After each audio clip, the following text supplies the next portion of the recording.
Now, while a huge percentage of people around the world are facing dire economic hardship in the face of COVID-19, those who own cryptocurrency, especially Bitcoin, are rubbing their hands together with the currency looking like it's heading to becoming mainstream. So why is that happening, and what can we expect going forward? Well, joining me here in studio is Sagi Bakshi, who is the CEO of Coin Mama. Sagi, thank you so much for coming in today. Really appreciate it. We're really seeing a resurgence here of cryptocurrency. Just fairly briefly, walk us through it, and how can people use this in the same sort of way as we'd say use cash or cards? So the usage of Bitcoin as cash or cards is a bit far from today. Today we treat Bitcoin as a store of value. It's like the digital gold. It's the new gold. It's the gold of the millennials. They trust open source. They trust code to replace the banks.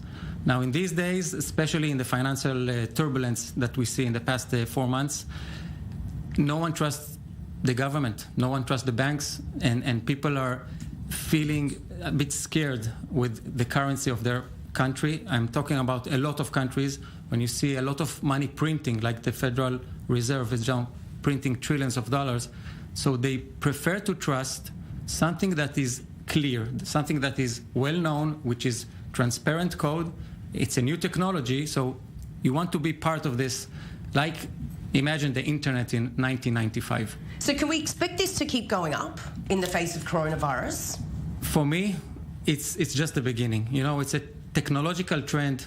Stuff is being built, infrastructure is being built, and regulation is being adopted to help people buy Bitcoin and store Bitcoin. Recently, just last week, the United States declared that their banks will allow their banks to hold Bitcoin for the users.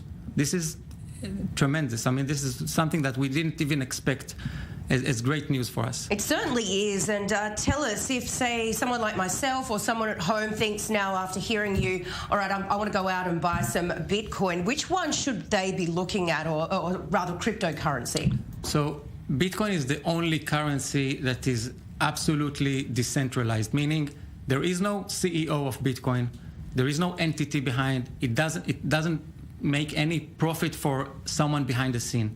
Okay, it's a completely open source and everyone can participate. It's inclusive. Any unbanked person in the world can buy Bitcoin, depend on the availability of the internet in his country. But this is the only project that is completely neutral and open for everyone. And Sagi, just finally, tell me, how does someone actually go about buying it? What is the process there? So if you want to do it with a regulated exchange or a company like a Coin Mama, you just go and provide some identification.